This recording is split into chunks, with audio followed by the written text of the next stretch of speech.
quite fascinating because it's such an intimate insight into a royal family, which really, I mean, these images, they remain rather elusive until something like this happens. We don't get to see the Queen really as a mum. No, and then here is she as a little girl with her younger sister Margaret playing around. I mean, they look like ordinary children just having a nice time, don't they? They really do, and I think also what's nice about this footage is that we see so much that is staged and stage managed, and this is just the kind of, you know, candid camera shots of any family, really, out in the palace grounds. We know that the royals didn't have childhoods like the rest of us, and of course because the Queen... they was home educated, of course. They probably didn't spend too much time with other children. And but couldn't go out to They had a bit play. of fun by the looks of things. Definitely, and I think as well what's nice about this particular exhibition is, as ever, and it's all kick-started actually with Kate's wedding dress being on display at Buckingham Palace, and these exhibitions are becoming more and more popular because this is the kind of stuff that people want to see.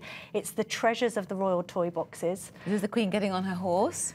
Yes. and she's always been a huge fan of animals. There you go. I'm not sure what she's got there, but there you go. Another thing in the exhibition, actually, which is written by the Queen, I think, aged 8, is this lovely story that she's written about a horse, and there's her first copy of Black Beauty. So there's a lot of actual archives, and of course it brings it right up to date because there's quite a few Prince George mementos in there, including the lovely wool shawl that the Albamas gave him for his birth. And some lovely archive footage as well of Charles when he was a little boy, and Andrew as well. That's really nice. Which is beautiful because it's also in colour, a little bit of it. Why are they doing this? What kind of insight do they want to give us? Because, of course, they're incredibly private people when they're having their own time, aren't they? Well, I think, first of all, the timing is to coincide with the fact that Prince George has just turned 1 and it seems fitting to celebrate royal childhood. I think, equally, since they've been opening the palace, it is a money-making exercise. Because you've got King George there. I know, and of course Charles wouldn't have known his grandfather for long, so that's a lovely image. There's another one, I think, of it pushing in the pram, and then there's some of Prince Andrew as a baby as well. And the Queen just intimate moments. This is great, isn't it? Or Prince Philip having a great time on it.